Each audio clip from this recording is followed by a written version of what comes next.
दोस्तों, बिहार चुनाव 2025 से पहले चुनाव आयोग ने वोटर लिस्ट को लेकर एक बड़ा फैसला लिया। इस बार ड्राफ्ट वोटर लिस्ट का फॉर्मेट पूरी तरह बदल दिया गया। पहले मतदाता सेवा पोर्टल पर डिजिटल फॉर्मेट में वोटर लिस्ट उपलब्ध होती थी, जिसे आसानी से सर्च किया जा सकता था और डेटा भी निकाला जा सकता था। लेकिन अब उसकी जगह स्कैन की गई तस्वीरें अपलोड की गई, जिससे ये बिल्कुल फोटो जैसी दिखती है। ये बदलाव चुनावी प्रक्रिया में पारदर्शिता और डेटा सुरक्षा के लिहाज से काफी अहम माना जा रहा है। चुनाव आयोग ने जो नया फॉर्मेट लागू किया, उसमें वोटर लिस्ट अब स्कैन की गई इमेज के रूप में उपलब्ध होगी, यानी अब इसे किसी टेक्स्ट की तरह सर्च नहीं किया जा सकेगा और न ही आसानी से कॉपी किया जा सकेगा। ये कदम उन लोगों के लिए चुनौतीपूर्ण है।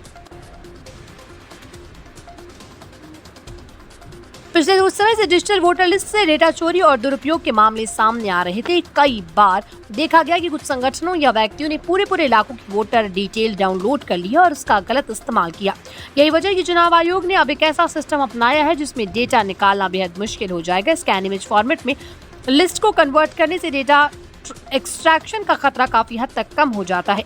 इस बदलाव का सीधा असर बिहार के मतदाताओं पर पड़ेगा। पहले लोग अपना मोबाइल या कंप्यूटर पर वोटर लिस्ट में नाम सर्च करके तुरंत देख लेते थे, लेकिन अब उन्हें पूरी लिस्ट स्कैन करके अपने नाम को ढूंढना होगा। ये प्रक्रिया थोड़ी समय लेने वाली हो सकती है, खासकर बुजुर्ग या डिजिटल रूप से कम जानकार लोगों के लिए। हालांकि चुनाव आयोग ने यह भी कहा है कि ऑफलाइन माध्यम से भी मतदाता अपने नाम और डिटेल की जाँच कर सकते हैं। कुल मिलाकर ये बदलाव चुनावी प्रक्रिया को सुरक्षित और पारदर्शी बनाने की दिशा में एक बड़ा कदम है।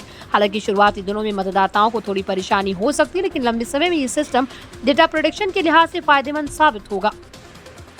बिहार चुनाव 2025 को देखते हुए कदम आयोग के गंभीर इरादों को दर्शाता है कि वो हर तरह से चुनाव को निष्पक्ष और सुरक्षित बनाने के लिए तैयार है। अब देखना होगा मतदाता इस नए फॉर्मेट को कितनी जल्दी अपना पाते हैं, उसका ग्राउंड लेवल पर क्या असर होता है।